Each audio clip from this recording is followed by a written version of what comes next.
Your methods lack innovation. We need visionaries now, said Veronica without looking up from the glowing screen behind her. She thought she was letting go of a relic. What she didn't realize, she was pulling the plug on the only thing keeping her shiny empire standing. My name is Colby Strickland. I'm 51 years old, and for the last 18 years, I was the head of product design at Marston & Vail, the firm behind some of the best-selling tech accessories in North America. The wireless dock we launched in 2013? Mine. The foldable charging? Matt in 2017? Also mine. I wasn't some flashy conference speaker or corporate poster boy. I was the guy they called when things got stuck and needed a real solution. I came up through the trenches, started in a cramped basement apartment in Dayton, Ohio, sketching ideas on napkins and bending prototypes with a heat gun I borrowed from my neighbor. I didn't have seed money, connections, or a personal brand, just a sketch pad, a good eye for usability, and a ridiculous obsession with making things better. By the time Marston & Vail found me, I'd already sold 3 independent designs that got picked up by national retailers. I didn't go looking for them. They came looking for me. Back then, the company still felt human. Ron Marston ran things, with a handshake and a bad habit of wearing socks with sandals. But the man understood product. He used to say, "If we make something good enough that people show their friends, we'll never need to beg for attention." That stuck with me. I poured myself into that culture. Long hours, countless missed birthdays, the whole cliché. My wife, Mel, used to leave post-it notes on my laptop. "Dinner's still warm. So is your family." God, I miss that. But you give it your all. That's how I was raised. No half measures. I trained every designer that came through our doors, taught them to ask why before touching a blueprint. Many of them now lead teams across the industry, and still, I stayed. Not for the perks or a title, but because building something that lasts, really lasts, mattered more than anything else. Then Ron retired, and things changed, slowly, then all at once. I joined Marston & Vail when it was still just Marston. The & Vail came later, when the investors rolled in with shiny suits and slide decks promising growth, scale, and disruption. Back then, we had a team of 16, a rented floor in a repurposed textile mill, and a coffee maker that only worked if you smacked it twice. But we had something real, conviction. Every product came from someone's actual desk, not from some consulting firm or a market prediction graph. I remember our first breakthrough, a sleek portable USB hub that doubled as a stand for tablets. I built it from scrap on a rainy weekend because my kid couldn't do his homework without juggling 3 devices. That little gadget ended up in Target stores within 6 months. Ron called it the Strickland bump, and from then on, I had carte blanche to pursue whatever I believed made sense. The company exploded after that. We tripled in headcount, moved into a sleek new HQ with polished concrete floors and kombucha on tap. The whole Silicon Valley starter pack. I didn't care about any of that. My office still had a pegboard wall and a whiteboard full of bad ideas that hadn't turned good yet. But the DNA was shifting. Ron used to call customers people who trust us. The new folks called them end users. Our metrics changed too. Suddenly it wasn't about how long a product lasted. It was about how fast it moved off shelves. I stayed quiet, but I noticed. We were no longer building for the guy who needed a durable charger for his cross-country road trip. We were building for whoever scrolled fastest on a Tuesday night. And the worst part? I started to feel like I was the only one who cared. The first sign was subtle. My name disappeared from the internal newsletter. No more design lead spotlight. No thanks to Colby's team for the record Q2. Not that I ever asked for credit. I just noticed its absence. Then came the calendar exclusions. Weekly meetings I'd led for over a decade suddenly had new owners. People I hadn't even interviewed. They brought in a creative consultant named Travis. Wore turtlenecks in July, introduced himself as a design disruptor. He once suggested adding glitter gradients to a product built for construction workers. I tried to offer feedback. He smiled like I was someone's dad interrupting a TikTok. Shoot. That's when I realized I wasn't just being overlooked. I was being phased out. Veronica didn't even try to hide it. She'd ask for fresh eyes on legacy products, code for get the old man out of the room. When I offered to help the new hires get up to speed, she said, "We want to see what they come up with organically." I wanted to laugh. Organically? These kids couldn't tell a torque wrench from a lemon zester. One afternoon, I walked into the lab and found my workstation moved. No warning. Just unplugged and pushed into a corner next to the storage racks. My tools were still in the drawers, but my badge no longer opened the prototyping room. That hurt more than I'd like to admit.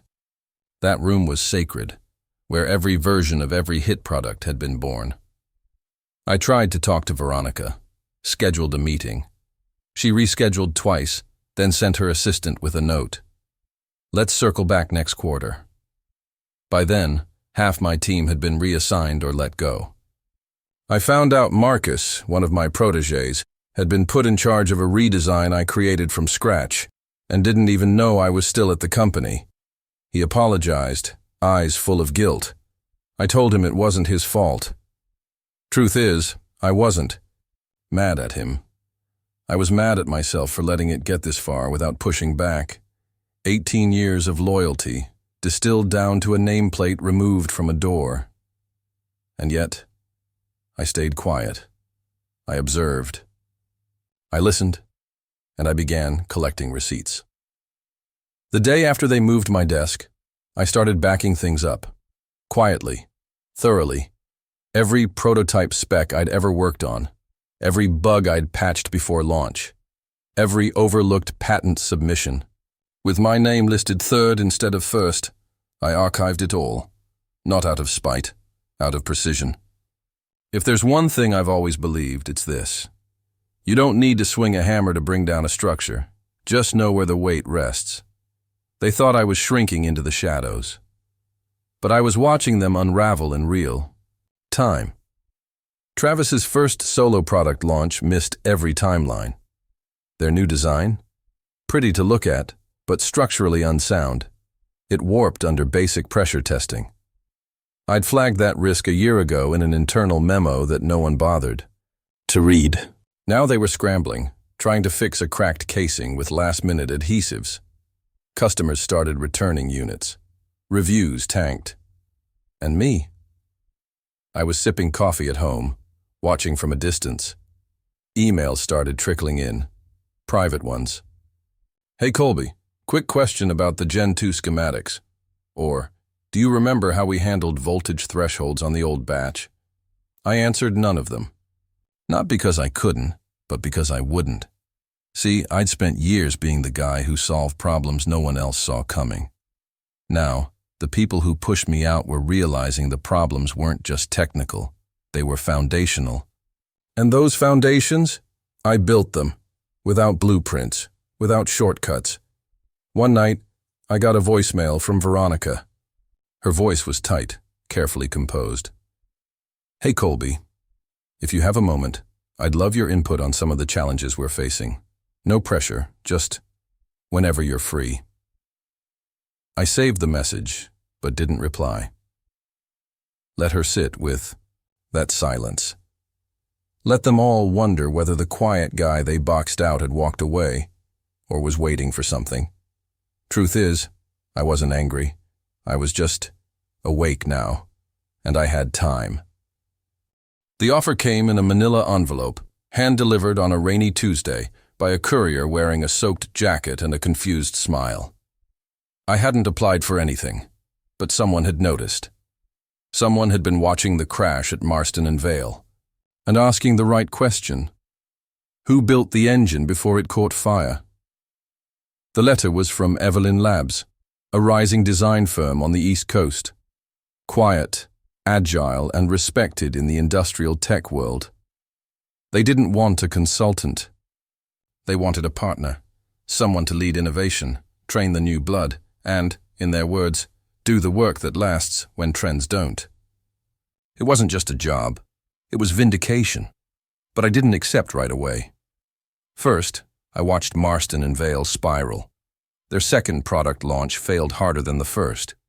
Logistics fell apart, supply partners backed out, investors started calling, and then came the headlines. Once lauded design team now under fire after faulty tech leads to mass recalls. The worst part? They still didn't know what was missing. They thought it was just poor timing, maybe bad luck. Veronica called again. This time she didn't leave a voicemail, just sent a short email. Would appreciate a conversation. Things are escalating. We value your insights. I left her on read. That same afternoon, Everlyn flew me out for a weekend meeting. Private. Jet. Driver at the terminal holding a sign with my name, spelled correctly for once. I was greeted by Miles Benton, their CEO, mid-40s. Former engineer, still carried a notebook instead of a tablet. First thing he said was, "We've read your patents, your early work. We know what you built. We want to build around that." He didn't mention Veronica, or Marston, or their mess. He wasn't offering me revenge. He was offering me a future. Back at the hotel, I stared at the contract. Generous salary, equity stake, creative freedom, but most importantly, control over who I bring with me. I started drafting a list of names. Not just the best, but the ones who had been buried under bad leadership, the overlooked, the ones who still believed in building things right. Then came the final message from Marston, from Derek, their CFO, someone I hadn't spoken to in a year. "We're in a bind. The board wants answers. Any chance you could advise, even temporarily?" I read it 3 times. Then I smiled, and I sent back 2 words. Too late. That night, I signed with Everlyn, and the next morning, I woke up with a fire I hadn't felt in years. It started with the logistics vendor pulling out. Then a supplier flagged a breach of contract due to material inconsistencies. Customer service couldn't keep up with the complaints. One of their newer hires, someone Travis swore was a genius from Gen Z, leaked an internal email chain to a tech blog. It detailed the shortcuts taken in the last design batch. Within 48 hours, Marston and Vail was trending for all the wrong reasons. I watched it unfold like a man watching a house burn down from a porch 2 streets over. Veronica sent another message. "Colby, we're facing a critical systems failure. We'd be grateful for your input. We'll compensate whatever's fair." Compensate. Fair. Now those words show up. Then came the letter from their legal department, a desperate attempt to twist my NDA into a leash. They cited intellectual property protection, claiming I had obligations to assist with legacy systems I designed.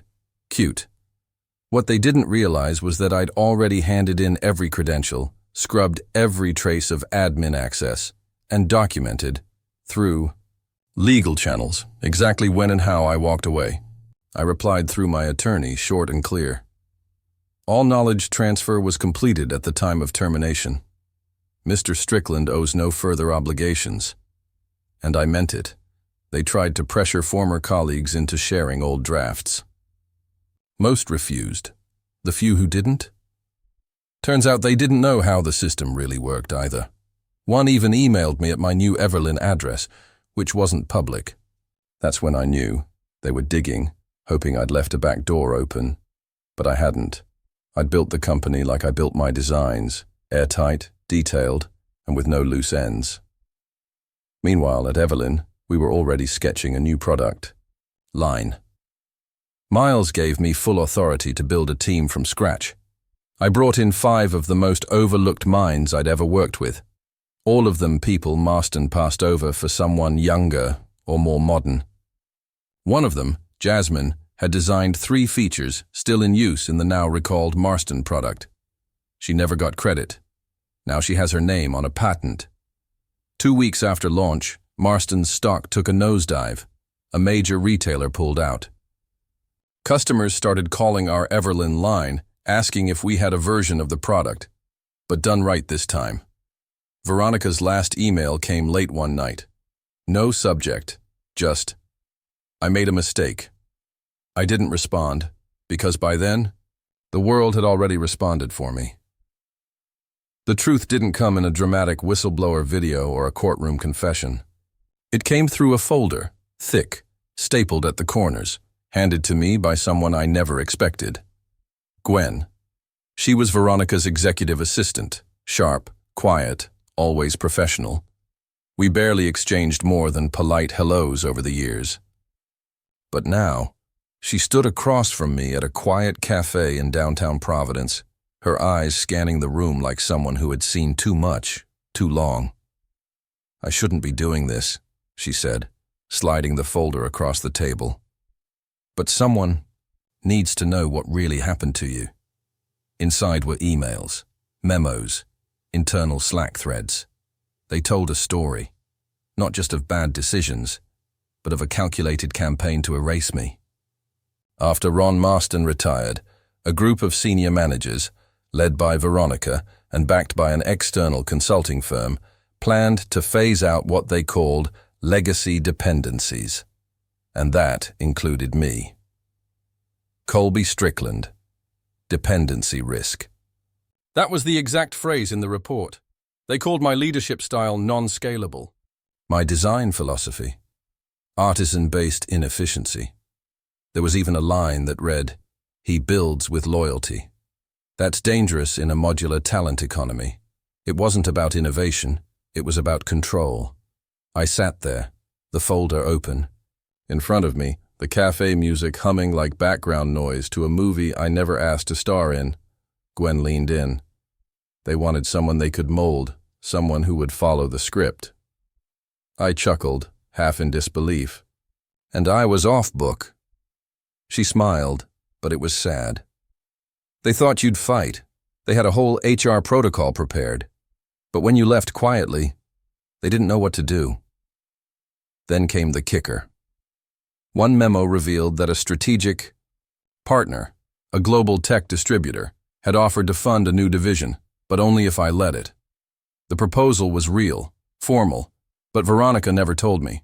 She declined on my behalf, saying I was unavailable for innovation leadership. That wasn't just betrayal, that was theft. She didn't just push me out. She blocked the one opportunity that would have changed the course of my career, and hers. But I wasn't angry, because now I had proof. I had names. I had motive. And more importantly, I had something they could never recover. Their reputation, now hanging by a thread, was about to unravel under the weight of their own decisions. We didn't launch with a bang.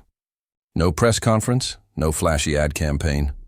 Just a quiet product drop on a Wednesday morning, a docking station designed by people who actually cared about the hands using it. It sold out in 8 hours. That was our first signal. Not just that. We'd done something right. But that people were watching, waiting, hoping someone out there still built things the old way, solid, useful, lasting. At Everlyn, we didn't talk about innovation. We didn't need to. We just solved real problems. We tested obsessively, argued over millimeters, celebrated function over flash. And slowly, respect started finding its way back to my doorstep. Former colleagues, the ones who had gone quiet after I was pushed out, started reaching out again. Not with pity, with admiration. "I saw what you did with the EverHub line," one of them wrote. "That's exactly what we tried to build back at M&V, but no one would listen." Even Marcus, who had been handed my old project and watched it collapse under pressure, sent a message. "I owe you more than an apology, Colby. I'd like to work under you again, if you'll have me." I brought him in, not out of revenge, but because he had learned, and because he still believed in the craft. In time, we weren't just rebuilding product lines, we were rebuilding trust, with clients, with vendors, with designers who'd been burned by ego-driven management. We became known not for our branding, but for our returns rate, which sat near zero. Our philosophy was simple. Build like it's going to be used by someone you love. And it worked. At conferences, the Evelyn booth went from being a curiosity to a destination. People stopped asking who designed our systems and started asking how. Not in the technical sense, but in the cultural one. How did you manage to retain talent? How do you get this level of consistency? The answer was always the same. You treat people like people, not assets, not risks, not cost centers. In our weekly meetings, I'd open with the same question. Did we solve something real this week? If the answer was no, we went back to the drawing board. No shame, no blame, just resolve. We didn't need the approval of trend chasers or corporate think tanks. We had something better. Respect. The kind you don't ask for. The kind you earn back one solid decision at a time. It came through a back channel, an informal call from an old contact at Archer Group, a private equity firm that once funded Marston & Vale's early expansions. The message was clear. We're looking to merge several struggling design divisions into a new innovation hub. Your name keeps coming up. We'd like you to lead the integration. I leaned back in my chair, watching the sun drop over the lake outside my home office. The irony wasn't lost on me. I'd been cut for being too expensive, too traditional. Now the same system that discarded me was offering not just a role, but the keys to reshape it. Before I consider anything, I said, I need to know the full scope. They sent over the details. One of the companies involved in the merger? Marston & Vale. Of course it was. Turns out, after the product failures, internal resignations, and a steady loss of clients, the board had no choice but to surrender operational control to their investors. Veronica was on sabbatical. Travis had already jumped ship. The company was a shell, brand intact, but soul missing. I met with the Archer partners in New York a week later. They expected me to pitch a vision. Instead, I gave them conditions, absolute autonomy over design decisions. Final say on team formation. No interference from anyone who ever said, we need younger talent. They looked at each other. One of them chuckled. You're not here to play nice, huh? I'm not here to play at all, I said. They agreed. What followed wasn't a coup. It wasn't revenge. It was restoration.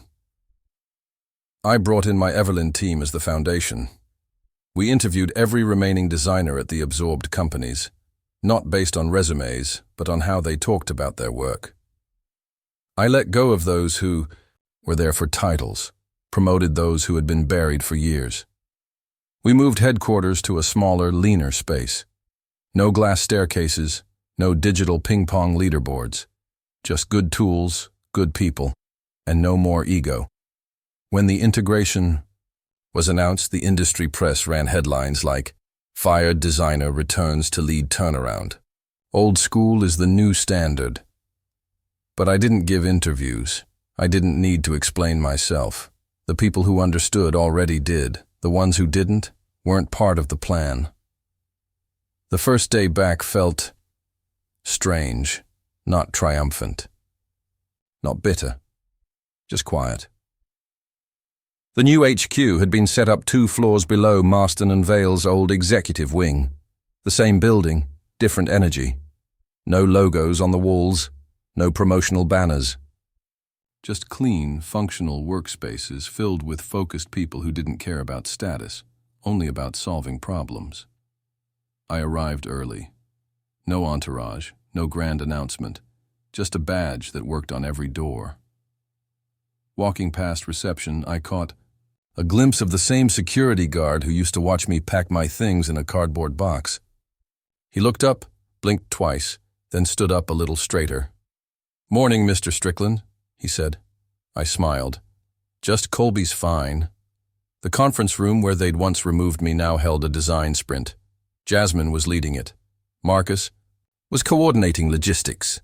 Across the table sat a former VP who once called me non-scalable. Now, he was listening, pen in hand, saying nothing. No one bowed. No one clapped. That's not how real victories look.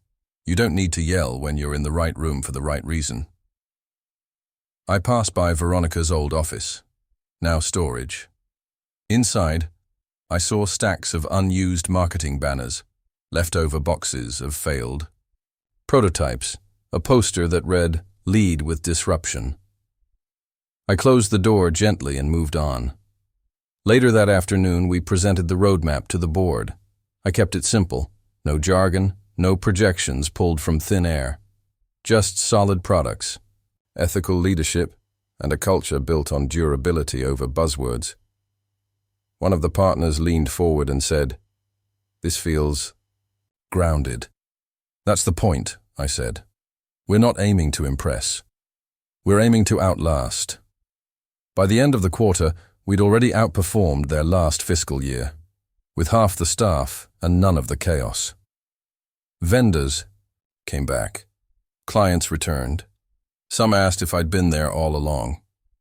In a way I had, not in the building, but in the foundation, in the culture.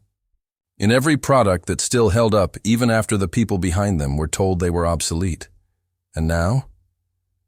I was just doing what I'd always done, building quietly, delivering consistently, and letting time do the talking. I never wanted a statue. Never cared for awards or framed certificates. The only legacy that mattered to me was what people carried with them when I wasn't in the room. So when Evelyn asked about succession planning, I didn't hesitate. I opened a mentorship program, small, personal, intentional. No corporate filters, just one rule. You don't teach people to replace you, you teach them to outdo you. Every month, I sit with a handful of designers, coders, and product thinkers.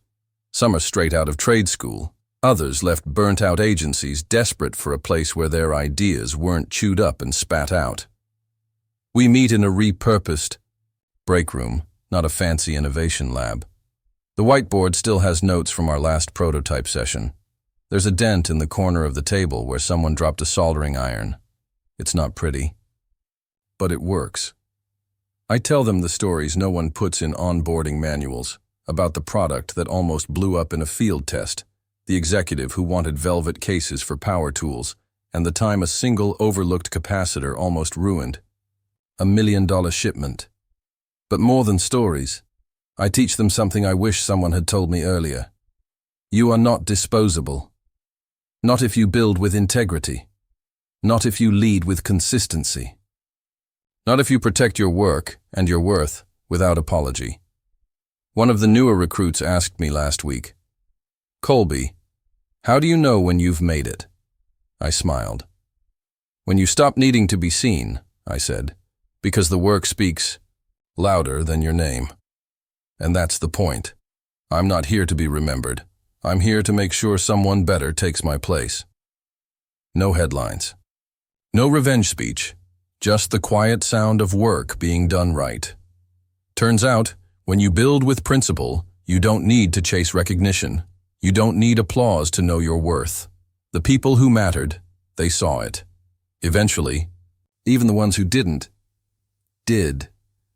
Because time has a way of exposing noise and honoring what endures.